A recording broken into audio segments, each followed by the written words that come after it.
संजू बस में खिड़की वाली सीट पर बैठा था। तब उसकी नजरें बाहर के नजारों पर ही टिकी थीं। तब एक एक करके गुजरते दृश्यों को देखते हुए उसे ख्याल आने लगा कि खेतों में कितना बदलाव आ गया है, क्योंकि बहुत सारे खेतों में अच्छे अच्छे पेड़ लगा दिए गए थे और सड़क के किनारे कुछ लोगों ने खेतों में घर भी बना लिया था। तब उसका गांव सोलापुर बस 2 किलोमीटर दूर रह गया था। तो संजू ने ऊपर रखे अपना बैग उतारा, क्योंकि थोड़ी देर में उसे उतरना था, इसलिए वो सीट से खड़ा हो गया। तब उसके बगल में एक दादी बैठी थी। तो संजू ने उनसे कहा, दादी जरा जाने दोगी? इस पर दादी ने हंसते हुए जवाब दिया, जाना बेटा, मैंने तुझे कब रोका।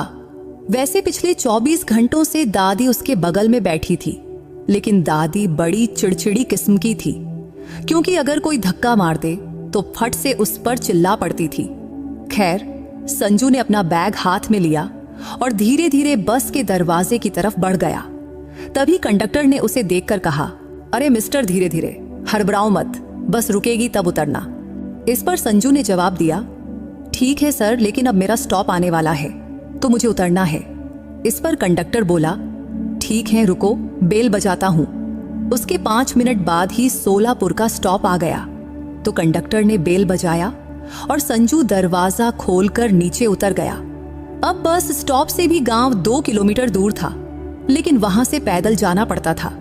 वैसे संजू 3 साल बाद अपने गांव लौटा था, तो मजे मजे में बस स्टॉप से वो गांव की ओर पैदल ही चल पड़ा। उस रास्ते में उसे इक्का दुक्का लोग ही मिल रहे थे, जो उसे आश्चर्य से देख रहे थे। तब अगर कोई उसे उसका परिचित मिलता तो राम राम भी करता। तब बस स्टॉप से घर तक का रास्ता पैदल चलते चलते करीब 15 मिनट लग गया और घर पहुंचते ही दोपहर के 1 बज गया था। तब संजू की मां सुमन, बहन कविता और उसके पिता प्रकाश उसकी राह देख रहे थे। तभी घर में घुसते ही संजू की मां सुमन उसे दौड़कर गले लगा लिया। फिर संजू के सिर पर प्यार से हाथ फेरा। फिर संजू ने अपने माँ बाप को प्रणाम किया। तभी उसके पिता प्रकाश जी बोले, चल संजू, जल्दी से तैयार हो जा, लड़की वाले बस आने ही वाले हैं। अच्छा हुआ तू वक्त पर आ गया, ज्यादा देर नहीं करना पड़ा। तब पहले संजू बाथरूम में गया, हाथ पैर धोया और कपड़े बदल लिया। थोड़ी देर बाद लड़की के परिवार वाले उसके घर पहुंच गए। तब मेहमानों में लड़की के माता पिता रमेश और उषा, उसके मामा अशोक, चाचा सुरेश और चाची लता समेत 5-7 लोग आए थे। तो पहले तरह तरह मिठाइयाँ, नमकीन और बिस्किट से नाश्ता हुआ और फिर चाय के साथ बातचीत भी हुआ। बातचीत के जब लड़की वाले जाने लगे तो संजू के पिता प्रकाश जी ने पूछा, तो हम कब लड़की देखने आए? इस पर लड़की के पिता रमेश जी बोले, जब आपको वक्त हो आ जाइए। तभी लड़की के मामा अशोक ने कहा, भाई जी, आपका बेटा संजू आज पुणे से आया है, तो इसे 2-3 दिन आराम करने दीजिए, उसके बाद आप चौथे या 5वें आ जाइएगा। वैसे चौथे दिन रविवार है, तो आप लोग रविवार को आ जाइए, ठीक है ना? इस पर संजू के पिता प्रकाश जी बोले, अच्छा ठीक है, हम रविवार को आएंगे। ठीक रविवार को संजू अपनी माँ सुमन, पिता प्रकाश और मामा अमित के साथ लड़की के गांव के लिए निकल गए और दोपहर को वो 12 बजे लड़की के घर पहुंचे। तब पहले नाश्ता पानी हुआ, फिर लड़की चाय लेकर आई। तब संजू ने बस कुछ सेकंड के लिए उसका चेहरा देखा। वैसे लड़की देखने में बहुत सुंदर थी। तभी लड़की के मामा बोल पड़े, संजू बेटा, अगर तुम कुछ पूछना चाहते हो तो हमारी बेटी से पूछ सकते हो। ये सुनकर संजू सोचने लगा कि अब मैं क्या पूछूं। तभी उसके पिता बोले, हाँ बेटा, अगर तुम कुछ पूछना चाहते हो तो पूछ लो। तब संजू ने लड़की से बस इतना पूछा, आपका नाम क्या है? तो लड़की बोली, मेरा नाम नेहा है। इसके बाद संजू ने कुछ नहीं पूछा तो नेहा सभी को चाय देकर अंदर चली गई। फिर चाय के साथ बातचीत होने लगी। तब नेहा के घर वालों ने बताया कि उसने ग्रेजुएशन किया हुआ है। वैसे संजू को तो नेहा पहली ही नजर में पसंद आ गई थी। तब थोड़ी देर और बातचीत के बाद नेहा के मामा अशोक ने पूछा, तो बेटा तुम पुणे में रहते हो, तो पुणे में नौकरी वोकरी कहाँ करते हो? इस पर संजू ने जवाब दिया, मैं एक प्राइवेट कंपनी में काम करता हूँ। तभी लड़की के मामा अशोक बोले, अच्छा, तो इसका मतलब कोई पक्की नौकरी नहीं है? इस पर संजू बोला, नहीं, अभी पक्की तो नहीं, लेकिन जल्दी होगी। अभी मैं प्राइवेट कंपनी में हूँ, क्योंकि मैं अपना तजुर्बा बढ़ने पर कंपनी बदलता रहता हूँ। इससे सैलरी भी बढ़ती है और अच्छा पद भी मिलता है। इस पर नेहा के मामा अशोक ने कहा, अच्छा ऐसा है क्या? फिर आगे नेहा के मामा अशोक ने पूछा, तो बेटा पुणे में तुम्हारा अपना घर है क्या? इस पर सवाल पर संजू रुक गया। फिर उसने सोचा, मैं तो किराए के मकान में रहता हूँ, इसमें क्या खास है?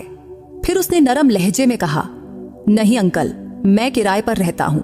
तब ये जवाब सुनते ही नेहा के मामा अशोक और नेहा के पिता रमेश जी संजू की तरफ एक साथ देखे और बोले, अच्छा ऐसा है। तब उनके चेहरों पर थोड़ी नाराजगी झलक रही थी। उसके बाद थोड़ी देर और बातचीत हुई। तभी संजू के मामा अमित ने संजू के कान में फुसफुसाकर कहा, बोलना संजू, क्या करना है? लड़की पसंद आई क्या? अगर आई तो बताना, आगे बात चलाए। इस पर संजू ने धीरे से कहा, हाँ मामा चलेगा। तब उसने बस सिर हिलाया तो अमित ने नेहा के पिता और बाकी मेहमानों से कहा, हमारे संजू को नेहा पसंद है, अब आपका क्या कहना है? तभी नेहा के मामा अशोक बोले, अभी हमने कोई फैसला नहीं लिया है, हम जल्दी ही आपको बता देंगे कि हमारा क्या जवाब है। तब लड़की के पिता रमेश जी के चेहरे से कुछ समझ नहीं आ रहा था कि वो क्या सोच रहे थे। खैर संजू और उसके घर वाले नमस्ते करके वहां से अपने गांव सोलापुर लौट आए। घर पहुंचते ही अब संजू को पुणे वापस जाना था, क्योंकि उसकी छुट्टियां 7 दिन थी, जो अब 3 दिन में खत्म होने को थीं। तो संजू तो ये 3 दिन अपने गांव के दोस्तों के साथ खूब मस्ती में बिताया।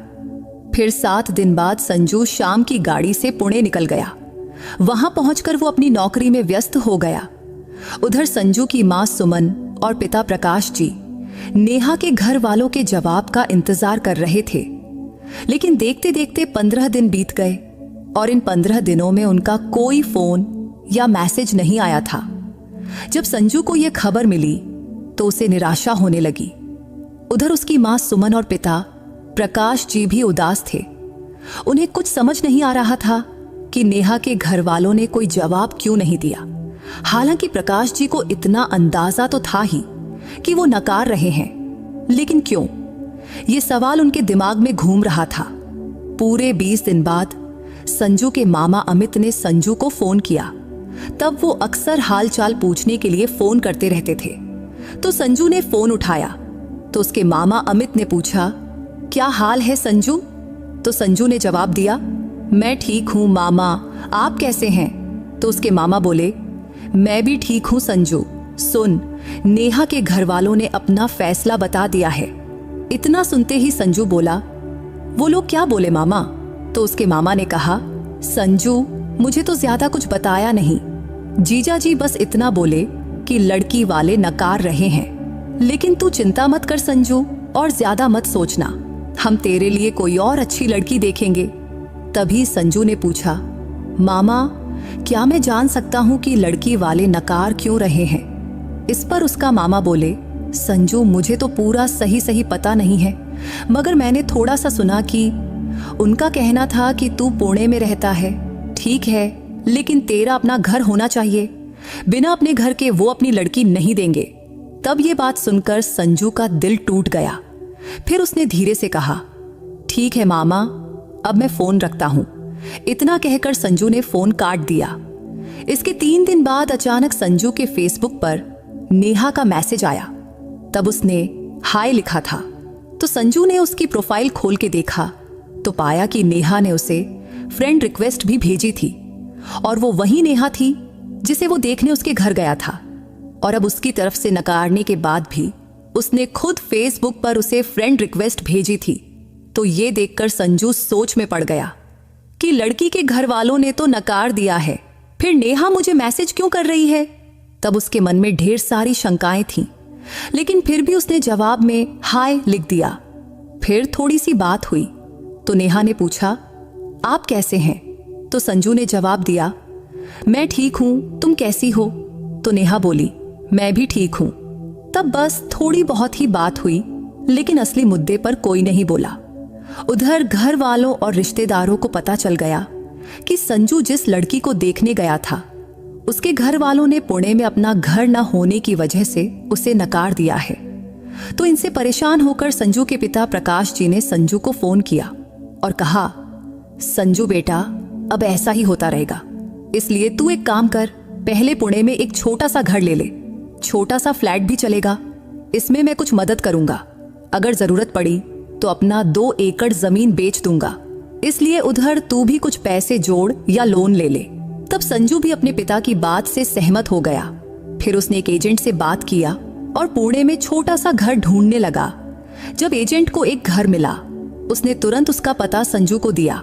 फिर संजू घर देखने गया। वो घर बहुत अच्छा था, 2 मंजिला था और नीचे का ग्राउंड फ्लोर भी बहुत सुंदर था। लेकिन उस घर का ऊपरी फ्लोर बिक्री के लिए था, जो संजू को बहुत पसंद आया। फिर वो पिताजी से बात किया और उसके पिता प्रकाश जी ने जल्दी से 2 एकड़ जमीन बेचकर कुछ पैसे जुटाए। तब संजू के पास भी कुछ लाख रुपए थे। तो सारे पैसे इकट्ठा करके संजू ने पुणे के सावरकर नगर में वो घर खरीद लिया। तब सौदा बहुत जल्दी पक्का हो गया।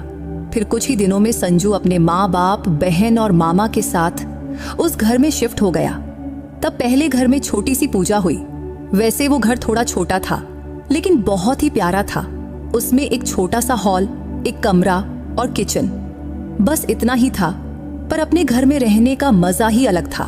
उस घर के आसपास ऊंची ऊंची इमारतें थीं और बाईं तरफ एक बड़ा सा बंगला था। वो शायद किसी रईस का था। जब से संजू उस घर में रहने लगा था, तब से उसने देखा कि उस बंगले में सिर्फ एक ही आदमी रहता था। कभी कभार कोई सफाई करने वाला आता, बस इसके अलावा कोई नहीं। एक शाम खाना खाकर संजू अपनी गैलरी में बैठा था। तब उसने फेसबुक खोला, क्योंकि पिछले 4-5 दिन से उसने फेसबुक नहीं देखा था। तो चेक किया तो देखा नेहा के 2-3 मैसेज मिले। उसने लिखा था, हाय, हेलो और साथ में मुझे तुमसे कुछ बात करनी है। तब नेहा का मैसेज देखकर संजू ने तुरंत जवाब दिया, सॉरी, मैं कुछ कामों में व्यस्त था, इसलिए मैसेज नहीं देखा। अब बोलो क्या कहना है। तब नेहा ऑनलाइन ही थी, तो 1 मिनट में उसका जवाब आया, ठीक है, शुक्रिया जवाब देने के लिए। तभी संजू ने फिर लिखा, बोलो नेहा, क्या बात है। तो नेहा ने साफ साफ लिखा, मेरे पापा ने हमारी शादी के लिए मना कर दिया है, लेकिन सच कहूं तो तुम मुझे बहुत पसंद हो। ये सुनकर संजू तो हैरान रह गया। उसे समझ नहीं आया कि क्या जवाब दे, तो कुछ देर चुप रहा। तभी नेहा ने लिखा, कुछ तो बोलो ना। तब संजू ने जवाब दिया, हाँ, तुमने ही मेरे दिल की बात कह दी, क्योंकि मुझे भी तुम पसंद हो, लेकिन अब क्या करें, तुम्हारे घर वालों ने तो मना कर दिया है। तब थोड़ी देर दोनों में मैसेज पर बात होती रही। फिर संजू को नींद आने लगी, तो उसने नेहा को गुड नाइट बोला और सो गया। फिर रात को 2 बजे उसकी आंख खुली तो बाथरूम गया और बाथरूम से आते समय अचानक खिड़की से बाहर बगल के उस बंगले की तरफ देखा। तब बंगले के गेट से कुछ लोग अंदर घुस रहे थे। तब वो लोग बंगले में गए और खिड़कियों से घर में घुसे। फिर उन्होंने लाइट जलाया। तब संजू को सब कुछ दिख रहा था। तभी थोड़ी देर बाद चिल्लाने की आवाज आई। फिर 7-8 लोग बाहर निकले। तब उनके साथ बंगले का मालिक, जिसका नाम महेश था, वो भी उनके साथ था, जो करीब 50-55 साल का होगा। तब ये सब देखकर संजू को लगा कि उनमें कोई झगड़ा चल रहा है, क्योंकि थोड़ी देर तक वो लोग महेश पर चिल्लाते रहे, फिर चले गए। तब महेश परेशान दिख रहा था। कुछ देर बाद उसने दरवाजा बंद किया, फिर घर की लाइटें बंद किया और अंदर चला गया। तब भी संजू गैलरी के कोने में खड़ा सब देख रहा था। अब लाइटें बंद होने के बाद वो भी अपने कमरे में लौट गया और सो गया। इसके 1 दिन बाद सुबह के वक्त संजू गैलरी में खड़ा था। तभी फिर वही लोग बंगले में आए जो उस रात आए थे। तब महेश बंगले के बाहर गार्डन में कुर्सी पर बैठा था और सामने टेबल पर उसने अपने पैर फैलाया हुआ था। तभी वो लोग आए और बात करने लगे, लेकिन इस बार संजू को उनकी आवाज सुनाई दी। तब महेश बोल रहा था, अरे मैंने तो कहा ना, तुम्हारे नेताजी को बोल दो, मैं जल्दी सारे पैसे दे दूंगा। वो लोग जो गुंडों जैसे लग रहे थे, वो तुरंत ही बोले, जल्दी दे दो, वरना 2 दिन में पूरे किश्त के साथ नहीं दिया तो नेताजी ने तेरा खेल खत्म करने को कहा है। तभी संजू ने देखा कि उन गुंडों के हाथ में चाकू भी था। शायद जो सबसे ज्यादा बोल रहा था वो उनका लीडर था। तब उनको गुम ने और भी बहुत कुछ कहा और महेश को धमकी देकर चले गए। उनके जाने के बाद महेश बहुत परेशान दिख रहा था। तभी उसने जमीन पर पड़ा रूमाल उठाया और अपने माथे का पसीना पोंछने लगा। वैसे उसका इतना बड़ा बंगला था तो संजू को पहले लगा कि वो बहुत रईस होगा, लेकिन अब ये गुंडे उसे तंग कर रहे थे और कोई किश्त मांग रहे थे। तो संजू सोचने लगा, शायद महेश कोई गलत काम करता होगा, तभी तो ये गुंडे उससे किश्त मांग रहे हैं, क्योंकि अगर वो सही रास्ते पर होता तो पुलिस के पास जा सकता था, इसलिए जरूर उसकी ही कोई गलती होगी। खैर, संजू ने इस बात को नजरअंदाज किया और नौकरी के लिए तैयार होने लगा। कपड़े पहना और कंपनी के लिए निकल गया। दोपहर में ऑफिस में ही उसे फिर से नेहा का फेसबुक पर मैसेज आया। अब तो नेहा उसे रोज मैसेज करने लगी थी। तब उसने पूछा, खाना खाया? तो संजू ने अभी अभी खाना खाया था तो जवाब दिया, हाँ खा लिया, तुम्हार खाना हुआ? तो नेहा ने लिखा, हाँ मेरा भी हो गया। फिर थोड़ी देर दोनों में मैसेज पर बात हुई। वैसे नेहा पहले ही बता चुकी थी कि वो संजू को पसंद करती है, लेकिन उसके माँ बाप की मंजूरी न होने की वजह से वो कुछ कर नहीं सकती थी। फिर ऑफिस से शाम को संजू घर लौटा, खाना खाया और सोने की तैयारी करने लगा। लेकिन अब उसका ध्यान बार बार बगल के उस बंगले और महेश की ओर जा रहा था। वो अब देखने की कोशिश कर रहा था कि कहीं महेश दिख रहा है या नहीं। तभी नेहा का फेसबुक मैसेज आ गया। तब उसने लिखा था, हाय। तो संजू ने भी जवाब में हाय लिखकर भेज दिया। फिर नेहा ने लिखा, तुम्हारा नंबर भेजो, मुझे कॉल करना है और तुमसे कुछ बात करनी है। तब संजू ने बिना ज्यादा सोचे अपना नंबर भेज दिया, क्योंकि उसे भी जानना था कि नेहा क्या कहना चाहती है। तब नंबर भेजते ही 1 मिनट में नेहा का कॉल आ गया। तब संजू सोच रहा था कि नेहा कितनी सुंदर है, लेकिन नसीब में नहीं है, इसलिए उससे ज्यादा नजदीकियां नहीं बढ़ानी चाहिए। ये सोचकर उसने कॉल उठाया और हेलो कहा। तो उधर से नेहा ने भी हेलो कहा। तब उसकी आवाज बहुत ही प्यारी थी।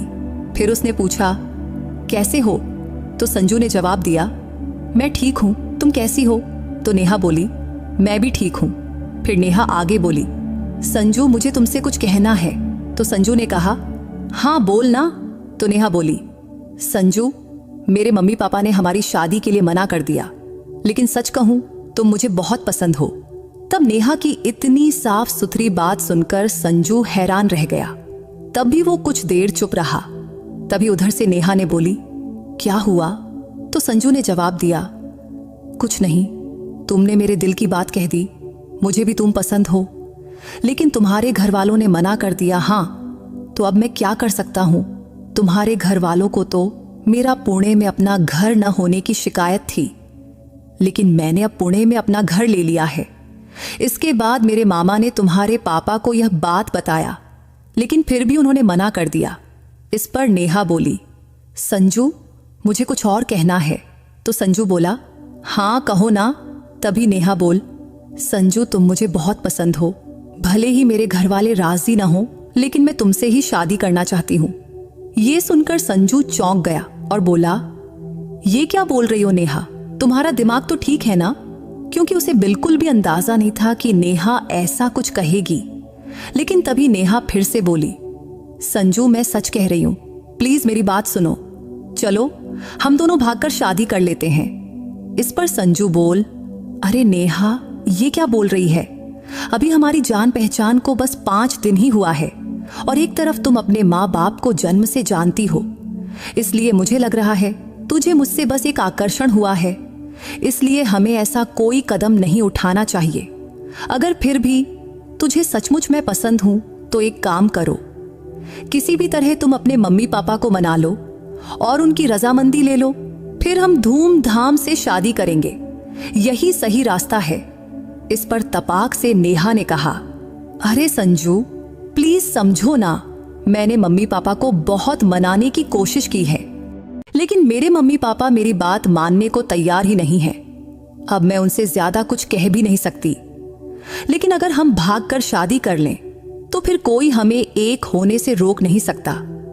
इसलिए संजू तुम जरा सोचो और फिर अपना फैसला बताओ, इस पर संजू ने तुरंत जवाब दिया, मुझे इसके लिए सोचने की कोई जरूरत नहीं है नेहा, मैंने तुझे पहले ही बता दिया है।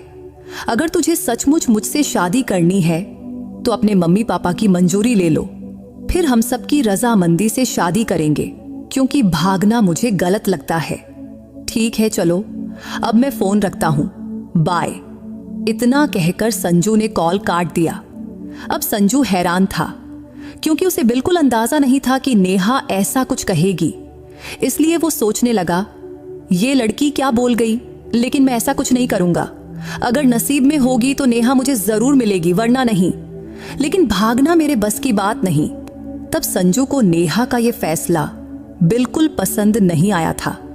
फिर उसने सोचा, नेहा के मम्मी पापा ने उसे पाल पोस कर बड़ा किया है, इतने साल उस पर प्यार लुटाया है, इसीलिए उसे उनकी बात माननी चाहिए।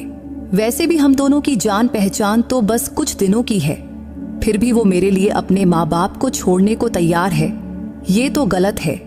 अब संजू ने मन में ठान लिया कि अगर कोई लड़का लड़की कुछ दिन की जान पहचान में प्यार करते हैं और शादी करना चाहते हैं, लेकिन माँ बाप की मंजूरी नहीं मिलती है, तो भागना सही रास्ता नहीं है। क्योंकि अगर प्यार सच्चा है तो माँ बाप को मनाने की कोशिश करनी चाहिए, क्योंकि माँ बाप हमेशा अपने बच्चों का भला चाहते हैं, इसलिए उनकी मंजूरी से शादी करना ही सही है। लेकिन फिर भी नेहा की बातों ने संजू के मन में उथल पुथल मचा दी थी, इसीलिए अब उसे नींद नहीं आ रही थी।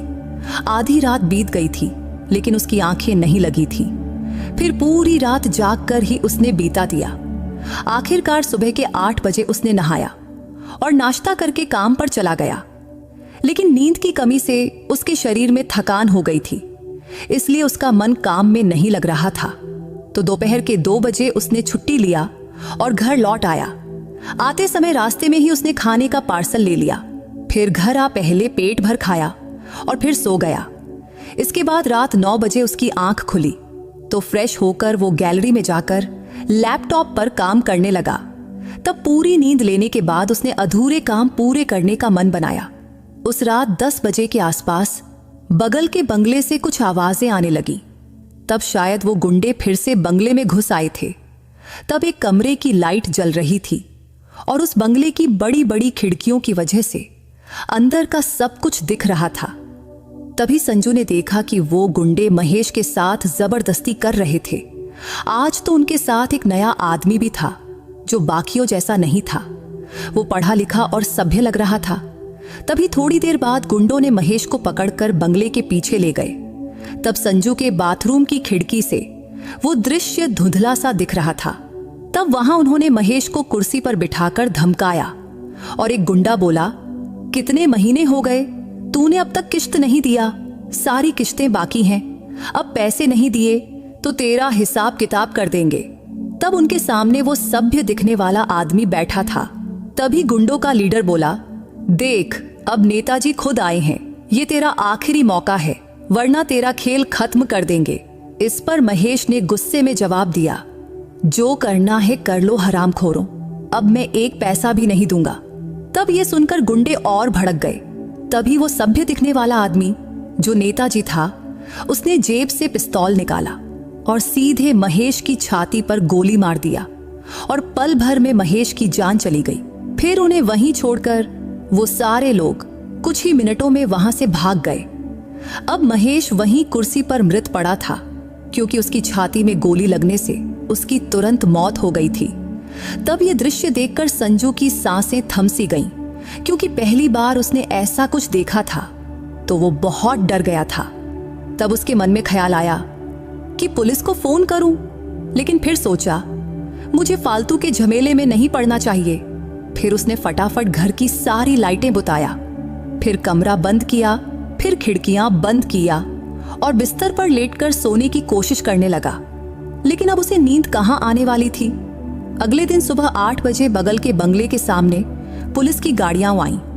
फिर छानबीन शुरू हो गई तो पता चला महेश कोई बड़ा उद्योगपति था, इसलिए उसकी हत्या की खबर पूरे न्यूज में छा गई। लेकिन पुलिस को अभी तक हत्या के बारे में कुछ पता नहीं चला था। तब शहर के दूसरे उद्योगपति महेश के समर्थन में आगे आए जिससे पूरे शहर में गुस्सा फैल गया। तब संजू ने सोच लिया था कि इस मामले में नहीं उलझना है, इसलिए वो अपने रोजमर्रा के कामों में ध्यान देने लगा। थोड़ी देर बाद वो नौकरी पर निकल गया। फिर शाम को लौटा, तब भी बंगले के आसपास पुलिस तलाश कर रही थी, क्योंकि पूरे इलाके को पुलिस ने घेर लिया था। अगले दिन पुलिस संजू के घर भी आई और सवाल करने लगी। एक पुलिस वाले ने पूछा, तुमने कुछ देखा? क्या इस हादसे के बारे में कुछ जानते हो?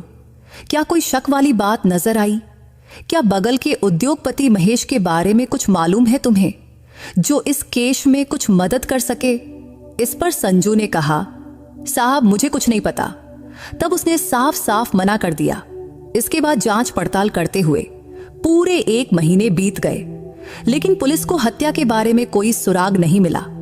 इस बीच नेहा के कॉल कभी कभी आते थे, लेकिन संजू उससे बात टाल रहा था, क्योंकि उसे नेहा का भागकर शादी करने का विचार बिल्कुल पसंद नहीं आया था। बल्कि उसने सोचा, अगर नेहा को सचमुच मैं पसंद हूं तो उसे अपने मम्मी पापा को मनाना चाहिए। इसमें भागना कोई सही रास्ता नहीं है। इसलिए वो नेहा को बार बार यही समझाता था। एक दिन संजू अपने ऑफिस जा रहा था, तब उसने बस स्टैंड से बस पकड़ा। उस बस में कुछ ज्यादा ही भीड़ थी, तो वो बस के एक खंभे के पास खड़ा हो गया। फिर कुछ ही मिनटों में उसके बगल वाली सीट खाली हो गई। तब उस सीट पर एक तरफ एक महिला बैठी थी, तो उसने संजू की तरफ देखा और बैठने का इशारा किया, तो संजू तुरंत बैठ गया और थैंक यू बोला। फिर अगले स्टॉप पर कई लोग उतरे। फिर 20 मिनट बाद संजू का स्टॉप आया और वो उतरने लगा। तभी वो महिला भी, जिसके बगल में वो बैठा था, वो भी उसके साथ ही उतरी। जहां संजू उतरा, अब वहां से संजू का ऑफिस पास ही था, तो वो ऑफिस चला गया। फिर शाम 6 बजे छुट्टी हुई, तो वो फिर उसी बस स्टॉप पर बस का इंतजार करने लगा। तभी उसने देखा तो वही महिला जो सुबह उसके बगल में बैठी थी, वहां बस स्टॉप पर वो भी बैठी थी। तभी एक बस आई और वो दोनों एक साथ चढ़ गए। इस बार कुछ सीटें खाली थीं, तो संजू खिड़की वाली सीट पर जाकर बैठ गया। तभी वो महिला भी उसके पीछे आई और बगल में बैठ गई। तब बैठते वक्त दोनों ने एक दूसरे की तरफ देखा। तभी उस महिला ने हल्की सी मुस्कान दे दी। तब उसकी मुस्कान देखकर संजू भी थोड़ा हंस पड़ा। वैसे संजू को किसी महिला के बगल में बैठने की आदत नहीं थी, इसलिए अब वो कभी खिड़की से बाहर देखता तो कभी मोबाइल में कुछ करता। फिर 20-25 मिनट बस में ऐसे ही बीता और फिर सावरकर नगर का स्टॉप आ गया, तो दोनों वहीं उतर गए। फिर संजू अपने घर की तरफ बढ़ने लगा। तभी वो महिला जल्दी जल्दी चक्कर संजू के आगे आ गई। अब वो उसके आगे चल रही थी और संजू पीछे। तब थोड़ी दूर आगे पीछे चलने के बाद उसने एक गली में मुड़कर दूसरी कॉलोनी की ओर चली गई। फिर संजू भी अपने घर पहुंच गया। फिर वो सीढ़ियां चढ़कर ऊपर गया, क्योंकि वो ऊपरी मंजिल पर रहता था और नीचे का घर बंद रहता था, क्योंकि उसे खरीदने वाला कोई विदेश में रहता था, इसलिए उसने ऊपर वाला फ्लोर खरीदा था। तब घर में घुसते ही संजू ने सबसे पहले बगल के बंगले की तरफ देखा, तो वहां कुछ पुलिस वाले इधर उधर टहल रहे थे। ये अब रोज का हो गया था और संजू को इसकी आदत पड़ चुकी थी। फिर उसने खाना खाया और सो गया। फिर सुबह उठकर संजू रोज की तरह ऑफिस के लिए निकल गया, लेकिन अब वो महिला उसे हर रोज बस में दिखने लगी थी। और तो और वो दोनों एक ही स्टॉप पर चढ़ते और उतरने लगे थे। एक दिन शाम को हमेशा की तरह संजू की 6 बजे छुट्टी हुई, तो वो बस स्टॉप पर आया।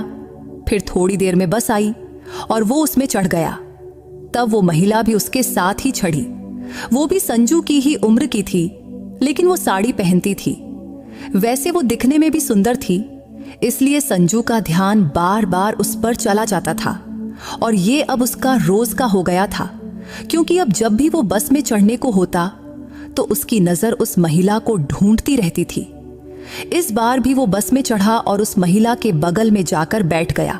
तब वो महिला खिड़की वाली सीट पर थी और संजू उसके बगल में। तभी उस महिला ने सहजता से पूछा, तुम कहाँ काम करते हो? तो संजू ने जवाब दिया, यहाँ बजाज ऑटोमोबाइल में। इस पर उस महिला ने कहा, अच्छा ऐसा है। फिर संजू ने पूछा, तुम कहाँ काम करती हो? तो वो महिला बोली, मैं एक सॉफ्टवेयर कंपनी में काम करती हूँ। इस पर संजू ने कहा, अच्छा ठीक है। इसके बाद दोनों में थोड़ी सी और बात हुई। तभी सावरकर नगर का स्टॉप आया तो दोनों उतर गए। फिर चलते चलते उस महिला ने पूछा, तुम कहाँ रहते हो? तो संजू बोला, यहीं काली मंदिर के पास। फिर वो महिला बोली, अच्छा, मैं भी इधर ही रहती हूँ, गली नंबर 13 में। अब चलो बाय। तब संजू ने भी बाएं बोला और फिर वो महिला अपनी गली की तरफ मुड़ गई और संजू भी अपने घर की तरफ मुड़ गया। लेकिन अब उस महिला का चेहरा संजू के दिमाग में घूमने लगा। न जाने क्यों उसमें एक अलग सा आकर्षण था। वैसे आज पहली बार उसने संजू से बात की थी और उसकी आवाज इतनी प्यारी थी कि उसके शब्द संजू के कानों में गूंजने लगे थे। उसका व्यक्तित्व भी कुछ अलग ही था। फिर अगले दिन सुबह संजू अपने ऑफिस के लिए निकला और बस में चढ़ा तो वो महिला भी उसी बस में थी, लेकिन आज उनकी सीटें अलग थीं तो बात नहीं हो सकी। फिर अपने स्टॉप पर दोनों उतरे। तब उतरते वक्त उस महिला ने संजू की तरफ देखकर मुस्कुराया तो संजू ने भी जवाब में हल्की सी मुस्कान दे दिया। तभी उस महिला ने पूछा, कैसे हो? तो संजू ने जवाब दिया, मैं ठीक हूं, तुम कैसी हो? तो उस महिला ने कहा, मैं भी बढ़िया हूं, चलो शाम को मिलते हैं, फिर बात करेंगे। इस पर संजू बोल, ठीक है। इतना कहकर दोनों अपने अपने रास्ते चले गए। शाम 6 बजे ऑफिस छूटा तो संजू बस स्टॉप पर उस महिला का इंतजार करने लगा। तभी वो महिला आई और दोनों बस में चढ़ गए। इस बार संजू ने उस महिला को अपने बगल में बैठने को कहा और उसने भी हामी भर दी। फिर बात शुरू हुई। पहले उस महिला ने पूछा, वैसे तुम्हारा नाम क्या है? तो संजू ने हंसते हुए कहा, मेरा नाम संजू है, और तुम्हारा? तो महिला बोली, मेरा नाम माया है। इस पर संजू ने तारीफ करते हुए कहा, वाह, बहुत प्यारा और मीठा नाम है तुम्हारा। तभी माया ने हंसते हुए कहा, हाँ, थैंक यू। इस पर संजू ने पूछा, थैंक यू किस लिए? तो माया बोली, मेरे नाम की तारीफ करने के लिए। फिर संजू बोला, इट्स ओके। तभी माया ने संजू से पूछा, बजाज ऑटोमोबाइल में तुम किस पोस्ट पर हो? इस पर संजू ने जवाब दिया, मैं क्वालिटी डिपार्टमेंट में हूं। इस पर माया बोली, अच्छा है। फिर संजू ने पूछा, और तुम? इस पर माया ने कहा, मैं एक सॉफ्टवेयर इंजीनियर हूं। फिर दोनों में थोड़ी बहुत और बात हुई। तभी सावरकर नगर स्टॉप आ गया और वो दोनों उतर गए। उतरते ही संजू ने कहा, चलो गन्ने का रस पीते हैं, बहुत गर्मी है। तब उसे लगा माया मना कर देगी, लेकिन उसने तुरंत हाँ कर दिया। उसने कहा, हाँ चलेगा, मुझे भी कुछ ठंडा पीने का मन हो रहा था, इसलिए कोल्ड ड्रिंक से बेहतर गन्ने का रस ही है। फिर दोनों एक गन्ने के रस की दुकान पर पहुंचे। फिर 2 ग्लास रस बनवाए। फिर माया ने एक लिया और दूसरा संजू ने। फिर रस पीकर दोनों तरोताजा हो गए। तब माया संजू के सामने ही बैठी थी तो थोड़ी देर वो वहीं रुके। फिर संजू ने रस के पैसे दिया। फिर वो वहां से निकल गए। तब साथ साथ चलते हुए माया ने पूछा, वैसे संजू तुम रहते कहाँ हो? इस पर संजू ने जवाब दिया, बताया तो था, यहीं काली मंदिर के पास। तभी माया बोली, हाँ अब याद आ गया। फिर आगे माया ने कहा, अपना घर दिखाओगे नहीं? इस पर संजू ने हंसते हुए कहा, अरे कुछ खास नहीं, मेरा घर बहुत छोटा सा है। इस पर माया बोल, तो क्या हुआ, घर छोटा है तो? घर छोटा हो तो कोई बात नहीं, बस मन बड़ा होना चाहिए।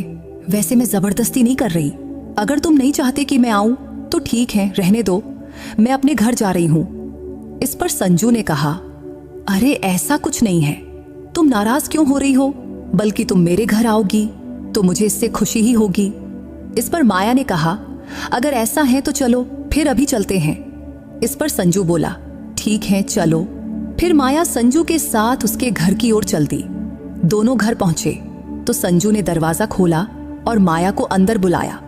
तब संजू को थोड़ा अजीब सा लग रहा था, क्योंकि माया उसके घर में पहली बार आई थी और तब वो बहुत सादगी और सुंदरता से भरी हुई थी, जिसे देखकर संजू को लग रहा था कि माया को उसमें कुछ तो आकर्षण है। तभी तो वो इतनी नजदीकियां बढ़ाने की कोशिश कर रही थी।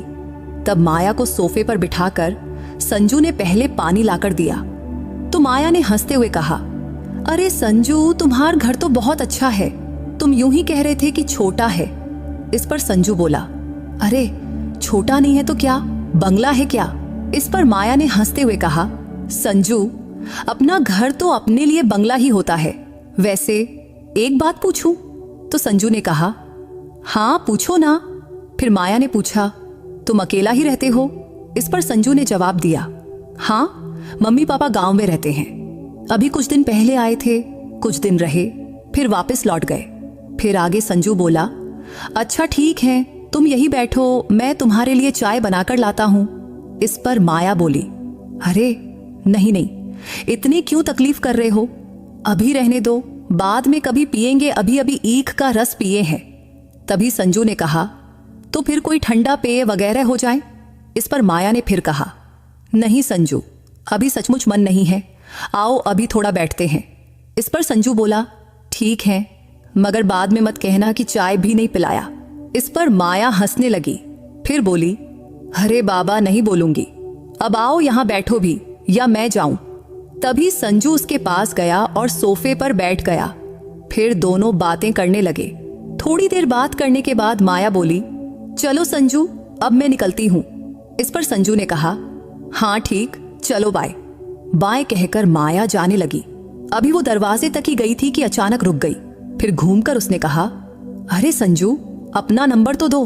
तब माया ने खुद से संजू का नंबर मांगी, तो संजू ने बिना सोचे समझे अपना नंबर दे दिया और तभी माया ने तुरंत एक मिस कॉल भी दे दी। फिर माया के जाने के बाद संजू का मन उसी में उलझ गया। अब माया का चेहरा बार बार संजू में आंखों के सामने घूमने लगा था। रात में संजू सोने की कोशिश करता रहा, लेकिन उसका मन माया की बातों में ही अटका रहा, क्योंकि माया सचमुच बहुत सुंदर थी। गोरा रंग, लंबे बाल, कभी खुले कभी सलीके से बंधे हुए। उसकी साड़ी हमेशा नेट और आकर्षक होती थी, जो उसके व्यक्तित्व को और निखारती थी। इसलिए अब संजू को समझ नहीं आ रहा था कि वो उसे इतना क्यों पसंद आने लगी। खासकर उसका प्यार भरा और अपनापन लिए अंदाज संजू के दिल को छू रहा था। पहले तो बस स्टॉप या बस में मुलाकात होती थी, लेकिन आज माया पहली बार इतनी खुलकर बात की और संजू के घर तक आई थी। तो संजू सोचने लगा, माया मेरे बारे में क्या सोचती होगी? क्या उसके मन में भी मेरे लिए कुछ भावनाएं हैं? ये सोचकर वो आईने के सामने गया और खुद को देखने लगा। फिर बोला, मैं दिखने में बुरा तो नहीं, नौकरी भी पक्की है, शायद माया को भी मैं पसंद हूं। लेकिन फिर उसने सोचा, क्या ये सब सच है या मेरे मन का वहम? अब उसके मन में ढेर सारे सवाल घूम रहे थे। इसके बाद से अब माया और संजू की बातें रोज होने लगी, कभी कभी मैसेज तो कभी कॉल। अब मुलाकात न भी हो तो फोन पर बात हो जाती थी। इन सब से संजू को समझ आने लगा कि उसे माया से प्यार हो गया है, लेकिन वो उसे बता नहीं पा रहा था। एक दिन संजू अपने ऑफिस से घर लौट रहा था। तब वो सावरकर नगर स्टॉप पर उतरा तो माया ने कहा, संजू, मुझे आइसक्रीम खानी है, तुझे भी खानी है क्या? इस पर संजू हामी भरते हुए कहा, हाँ मुझे भी मन है, चलो एक काम करते हैं, घर जाकर मजे से आइसक्रीम खाते हैं, ठीक है? इस पर माया ने मुस्कुराते हुए कहा, हाँ चलेगा। फिर दोनों ने एक दुकान से स्वादिष्ट आइसक्रीम पैक करवाया और संजू के घर पहुंचे। पहले घर पर दोनों फ्रेश हुए, तब माया भी संजू के घर पर फ्रेश हो गई। वैसे अब माया कभी कभी संजू के घर आने लगी थी, क्योंकि अब दोनों की दोस्ती गहरी हो चुकी थी। लेकिन आज पहली बार वो आइसक्रीम पार्टी करने जा रहे थे। तब फ्रेश होने के बाद माया ने अपने बाल खुले छोड़े दिए थे। तब वह नीले रंग की साड़ी और उससे मेल खाता ब्लाउज पहनी हुई थी, जिसमें वो आज किसी अप्सरा जैसी लग रही थी। तब दोनों फ्रेश होकर सोफे पर जाकर बैठ गए। फिर संजू ने 2 प्लेटों में आइसक्रीम निकाला, फिर एक माया को दिया और एक खुद ले लिया। फिर संजू ने टीवी चालू किया तो टीवी पर न्यूज शुरू हो गई, जिसमें बगल के बंगले में हुए उस बिजनेसमैन महेश की हत्या की चर्चा चल रही थी। तब आइसक्रीम खाते खाते माया ने न्यूज देखते हुए कहा, अरे संजू, बगल के बंगले में उस बिजनेसमैन की हत्या हुई थी ना? देख, ये मामला अभी तक चल रहा है, लगता है खूनी का पता नहीं चला। तब आइसक्रीम खाते वक्त माया ने प्लेट साइड में रख दी। फिर वो सोफे से उठी और बालकनी में जाकर बंगले की तरफ देखने लगी। तब वो इधर उधर ताकने लगी थी, लेकिन संजू कमरे में ही बैठा रहा और वहीं से उसने आवाज देकर कहा, क्या हुआ माया, अचानक बालकनी में क्यों चली गई? तो तो संजू की आवाज सुनकर माया तुरंत बालकनी से लौटी और सोफे पर बैठ गई। फिर बोली, अरे संजू, बस देख रही थी कि इधर से क्या दिखता है। फिर माया ने कहा, संजू खाना, आइसक्रीम नहीं तो पिघल जाएगी। इस पर संजू ने कहा, हाँ खा रहा हूं, तुम भी खाओ। तब आइसक्रीम खाते हुए माया बोली, संजू एक बात पूछूं? तो संजू बोला, हाँ पूछो ना। इस पर माया बोली, तुम्हारे बालकनी से तो बगल का बंगला साफ साफ दिखता है। अगर खिड़की खुली हो तो घर के अंदर का सब कुछ नजर आ जाएगा, है कि नहीं? इस पर संजू ने कहा, हाँ तो क्या हुआ माया? इस पर माया बोली, अरे तो तुझे पता ही होगा कि उस बिजनेसमैन की हत्या कैसे हुई। मुझे तो लगता है तुमने कुछ जरूर देखा होगा। इस पर संजू बोला, माया तुम पागल हो गई हो क्या? ये क्या बोल रही है? मुझे कुछ नहीं पता। वो कौन था, कैसे मरा, कब मरा, मुझे इससे कोई लेना देना नहीं है और तुम्हें इससे क्या करना है? तब संजू ने थोड़ा गुस्से में पूछा। तो माया बोली, छोड़ो ना ये बात, फालतू में अपना दिमाग क्यों खराब कर रहे हो? अच्छा ठीक है, जैसा तुम कहो, अब इस बारे में मैं कुछ नहीं बोलूंगी। तब माया ने हंसते हुए यह बात टाल दी। फिर थोड़ी देर दोनों आपस में बातें करते रहे, लेकिन आज माया संजू को कुछ अलग नजरों से देख रही थी। तो संजू को भी उसका ऐसे देखना उसे बहुत पसंद आ रहा था। तब वो भी माया को बहुत करीब से देख रहा था। तब दोनों एक ही सोफे पर बैठे थे। तब माया की नीले रंग की साड़ी उसे और खूबसूरत बना रही थी। इसलिए उसकी खूबसूरती को देखकर संजू के मन में यह ख्याल आया कि इसे अभी गले लगा लूं, फिर इसके गुलाबी होंठों पर एक चुम्मी ले लूं। लेकिन फिर अगले ही पल उसने सोचा, नहीं, अगर माया को बुरा लगा तो, इसलिए उसकी मर्जी के बिना कुछ करना ठीक नहीं, क्योंकि वो इतने प्यार से मेरे साथ रहती है। इसलिए पहले उसके मन की बात जान लेना जरूरी है, फिर मैं अपने दिल की बात बताऊंगा। तब थोड़ी देर माया संजू के पास बैठी रही, फिर बोली, संजू चलो अब मैं निकलती हूं, बाय। इस पर संजू ने कहा, हाँ ठीक है बाय, और माया चली गई। लेकिन इसके बाद भी दोनों का रोज मिलना, बात करना और माया का प्यार भरा अंदाज संजू को पागल करता रहा। इसलिए संजू को हर पल लगता था कि वो एक पल भी रुके बिना माया को अपने दिल की बात बता दे और ये जान ले कि क्या माया को भी उससे प्यार है। लेकिन तभी एक दिन संजू के मोबाइल पर नेहा का कॉल आया। तब उसने पूछा, संजू तुम कैसे हो? तो संजू ने जवाब दिया, मैं ठीक हूं। नेहा तुम कैसी हो? तो नेहा बोली, मैं भी ठीक हूं, लेकिन क्या करूं, तुम्हें भूलने की कोशिश करती हूं पर तुम मेरे दिल से जाते ही नहीं। तब संजू ने नेहा को समझाते हुए कहा, अरे नेहा ऐसा मत बोलो, मुझसे कहीं बेहतर लड़का तुम्हें मिल सकता है। वैसे भी हम दोनों का साथ होना या ना होना शायद किस्मत ने तय कर दिया है। इसलिए अगर हमारी जोड़ी ऊपर से बनी होगी तो हम जरूर मिलेंगे, क्योंकि जोड़ियां तो ऊपर वाला बनाकर भेजता है, इसलिए उसे पता है कि कब किसे मिलाना है। इसलिए तुम ज्यादा दुखी मत हो, खुश रहो, और मेरी वजह से तुझे कोई तकलीफ हो ये मुझे बिल्कुल पसंद नहीं। वैसे जब भी तुम्हारा मन करे तुम मुझे कॉल कर सकती हो।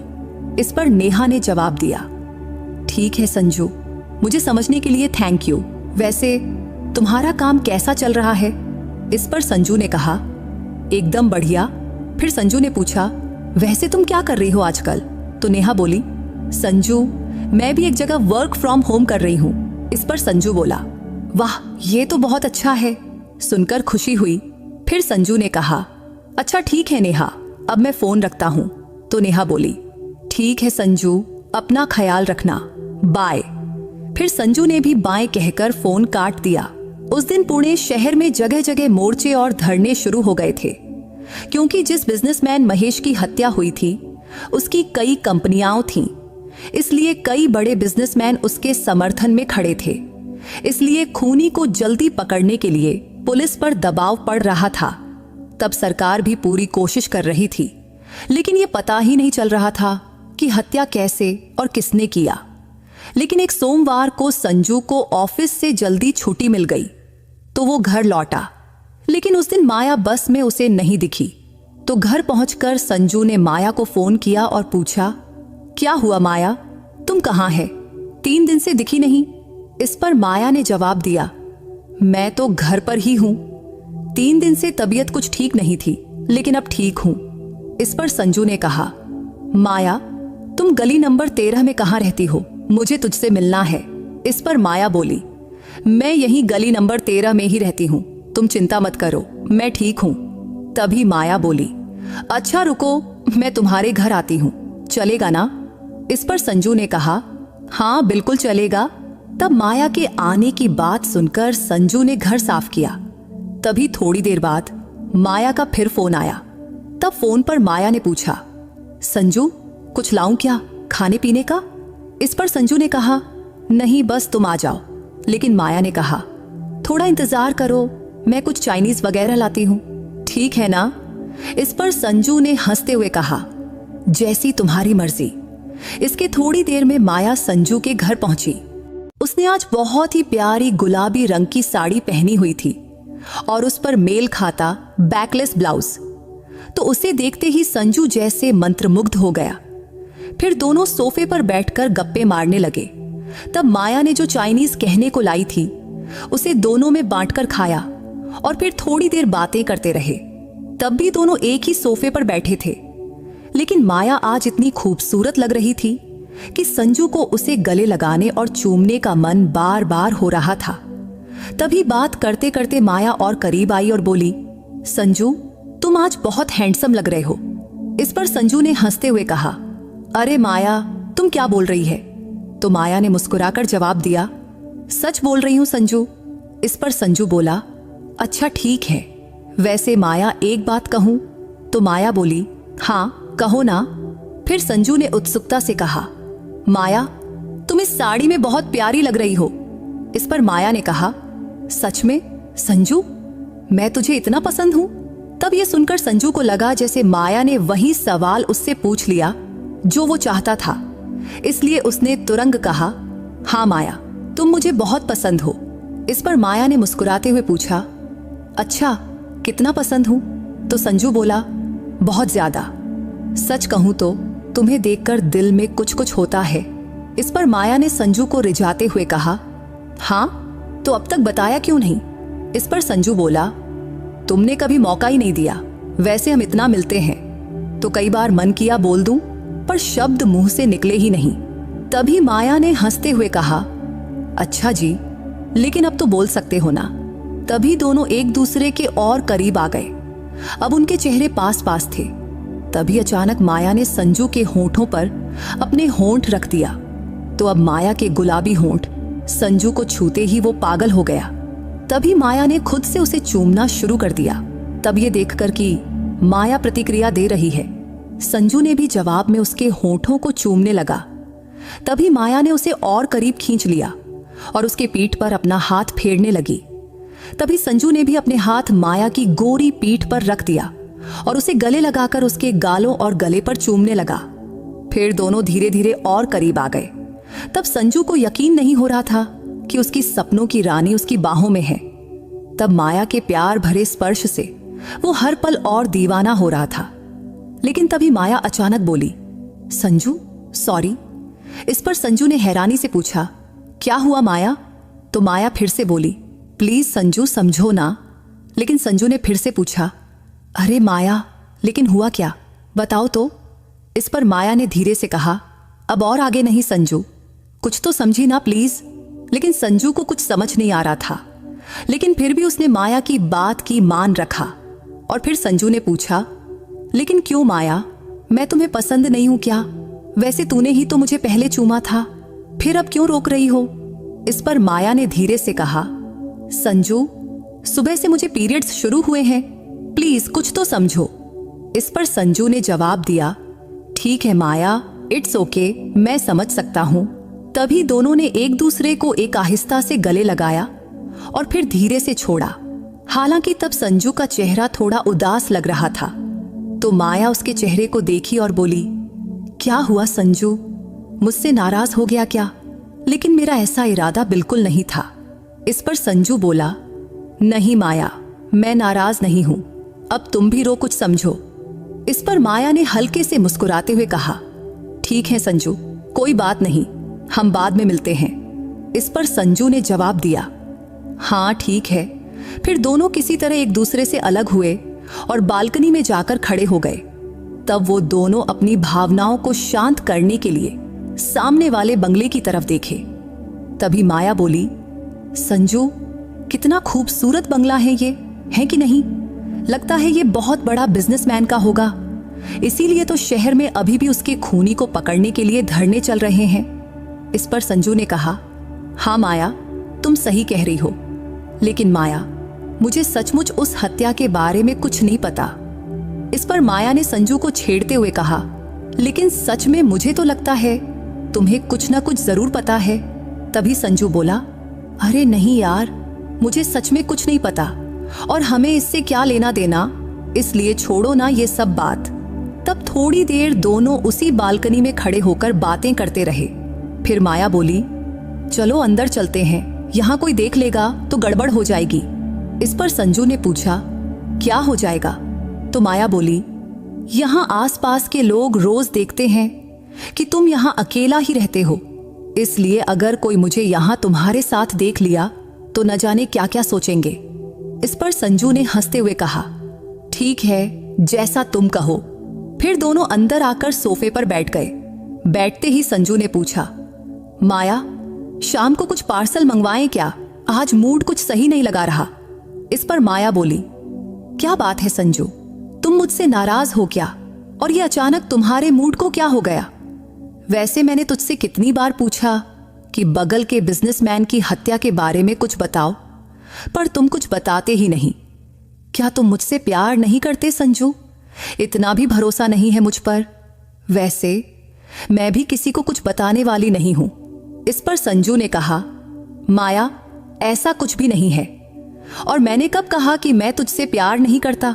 लेकिन मुझे सच में कुछ नहीं पता, तो मैं तुमसे क्या बताऊं? तभी माया उठी और बोली, ठीक है संजू, जैसी तुम्हारी मर्जी। इतना कहकर माया जाने लगी। तभी संजू उसके आगे गया और माया ने उसकी आंखों में आंखें डालकर देखने लगा। तभी माया खुद ही उसके करीब आ गई और उसने संजू को फिर से गले लगा लिया। तब संजू ने भी उसे गले से लगा लिया। तभी अचानक माया ने अपने दोनों हाथ संजू की कमर के चारों ओर लपेटी और उसके गाल पर हल्के से एक चुम्मी दी। तभी संजू ने भी पहली बार खुद से माया के गुलाबी होंठों को अपने होंठों में लिया और चूमा। तभी उसे लगने लगा अब माया को और करीब लाकर उस पर प्यार की बरसात कर दे।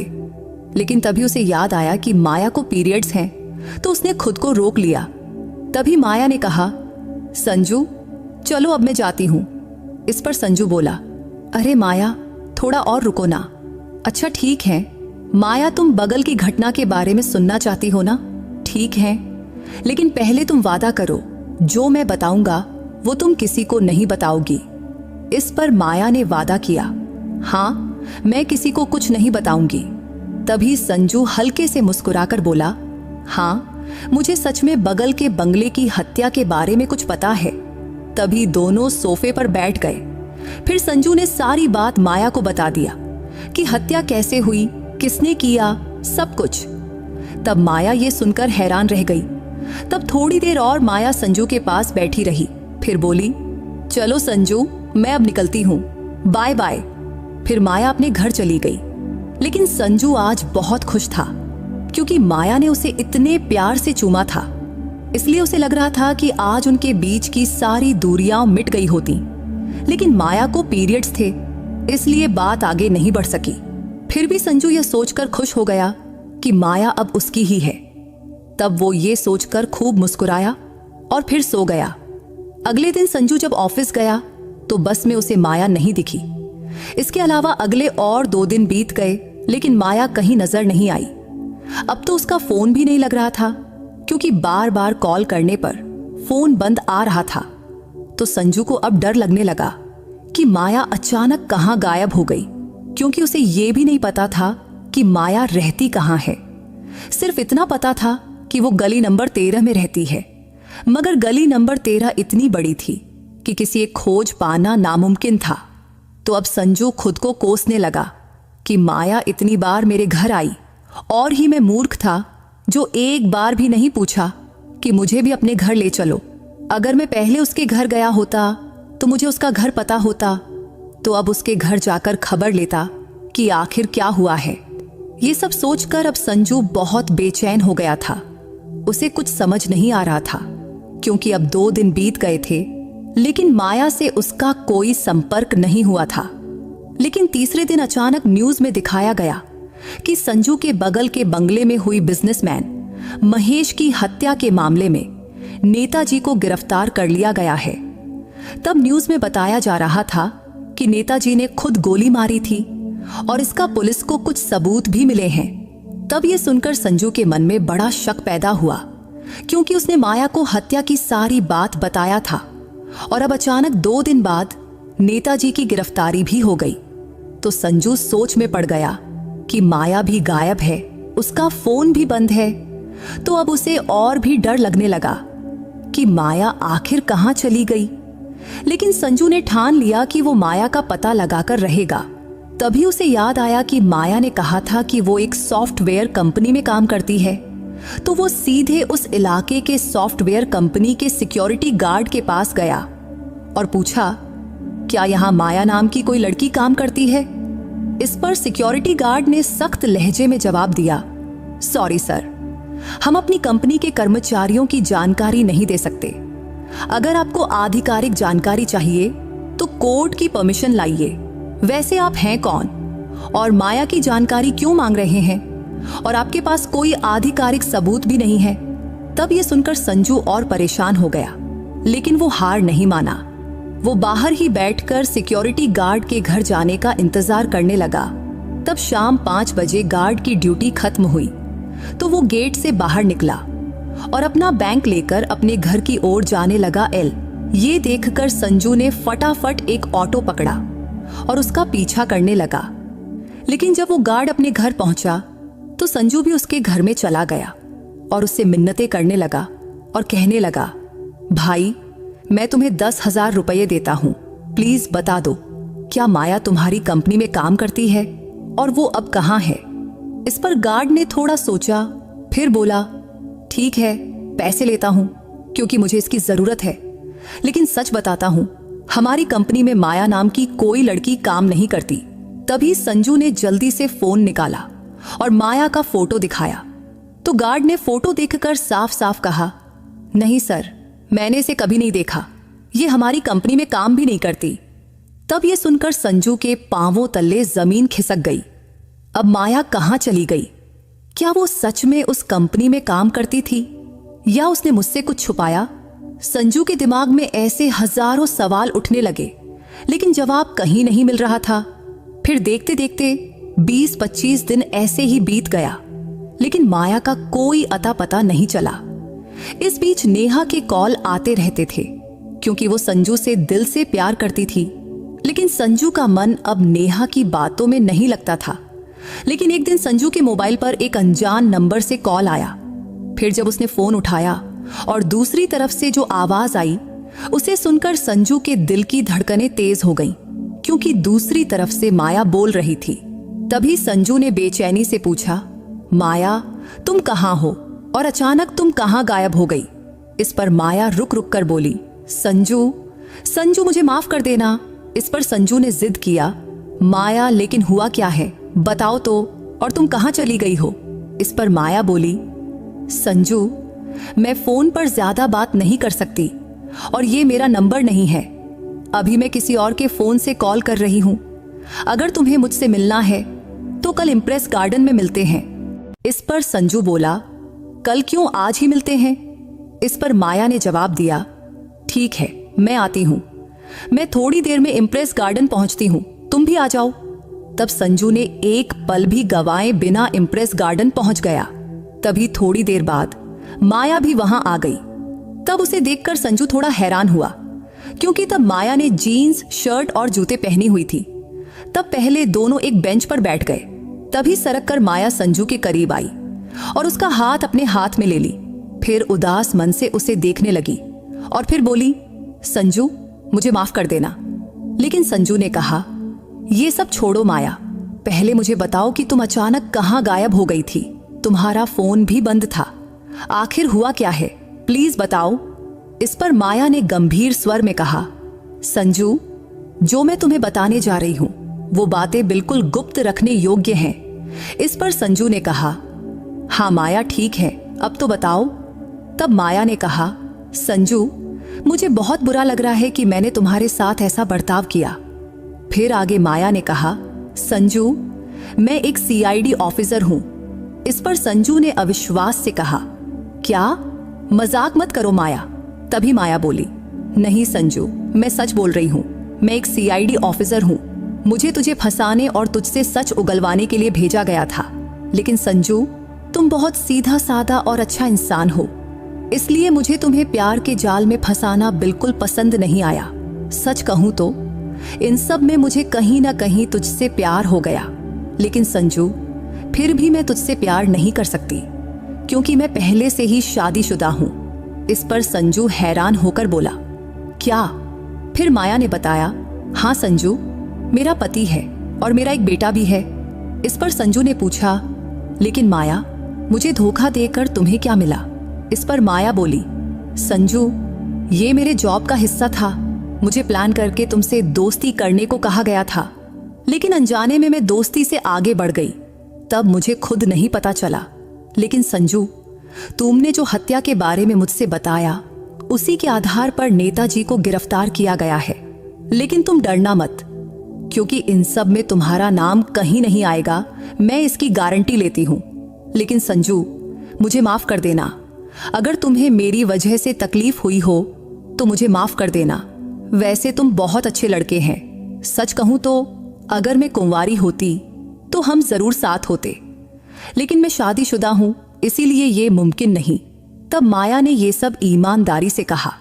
तब शुरू में तो संजू को यकीन नहीं हुआ, लेकिन जब माया ने अपना सीआईडी का आईडी कार्ड दिखाया तो उसे भरोसा करना पड़ा। फिर संजू ने कहा, माया मेरे मन में एक सवाल है। इस पर माया ने जवाब दिया, हाँ पूछो क्या सवाल है? तो संजू बोल, तुम लोगों को कैसे पता चला कि मैंने उस बिजनेसमैन की हत्या होते देखा, या मुझे इसके बारे में कुछ पता है? इस पर माया बोली, संजू जिस बिजनेसमैन की हत्या हुई है उसके घर के पीछे एक दादी रहती है। उन्होंने भी वो सब देखा था, लेकिन वो पुलिस को कुछ बताने को तैयार नहीं थी।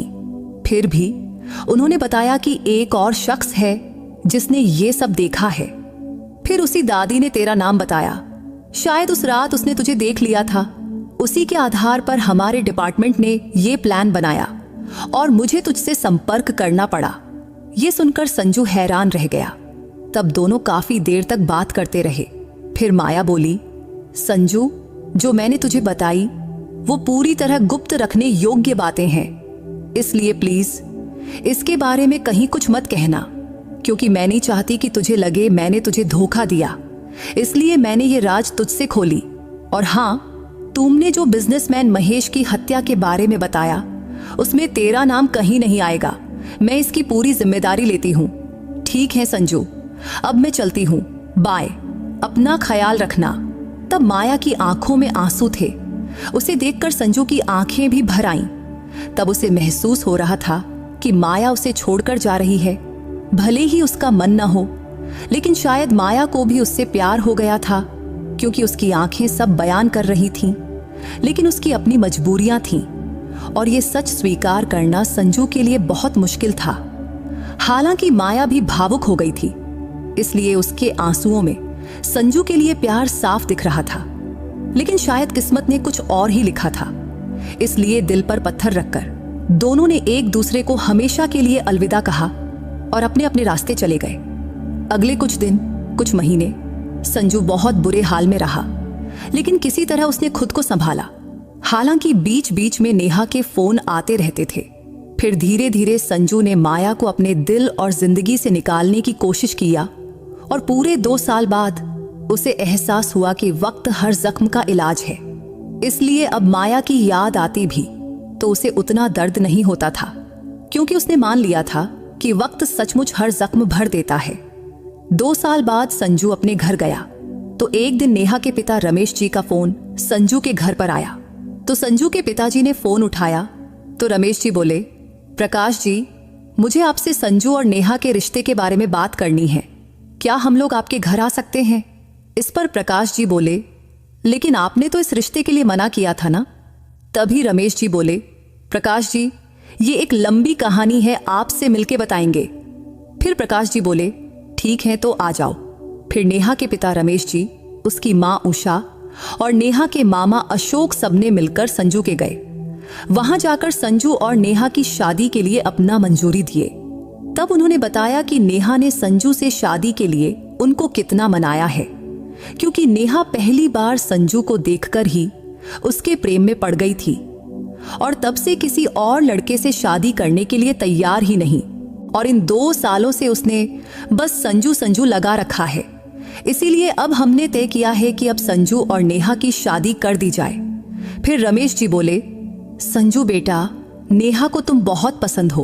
वो कहती है कि अगर शादी करेगी तो बस तुमसे, इसलिए उसकी जिद के आगे हम कुछ कर नहीं सके। उसे तुम जैसा सीधा साधा और अच्छा लड़का चाहिए। इस पर तुम्हें कुछ खाना हो या बताना हो तो बता सकते हो। लेकिन संजू बोला, मुझे इस बारे में कुछ नहीं कहना, जो मेरे पिताजी फैसला लेंगे वाली मेरी भी होगी। इसके कुछ महीनों बाद संजू और नेहा की शादी धूमधाम से हो गई। वैसे नेहा तो पहले से ही संजू से बेइंतहा मोहब्बत करती थी, तो शादी के बाद उसने धीरे धीरे संजू के दिल में अपनी जगह बना ली और अब वो संजू की सच्ची हमसफर बन गई थी। फिर संजू ने सावरकर नगर का अपना पुराना घर बेच दिया और दूसरी जगह नया घर ले लिया और वहां वो अपने माँ पिताजी, मामा और नेहा के साथ खुशी खुशी रहने लगा। तो दोस्तों, जिंदगी में कोई खास इंसान का आना या न आना किस्मत पर निर्भर करता है, क्योंकि जिससे हम दिल से प्यार करते हैं, अगर वो हमारी किस्मत में हो तो किसी भी हाल में वो हमारी जिंदगी में आ जाता है। लेकिन अगर वो किस्मत में ना हो तो चाहे कितना भी प्यार हो, हम एक नहीं हो सकते। ऐसे में सामने वाले को ठेस नहीं पहुंचानी चाहिए, क्योंकि हर किसी की अपनी मजबूरियां होती हैं और सच्चा प्यार वही है जो दूसरे के लिए त्याग और बलिदान की प्रेरणा दे।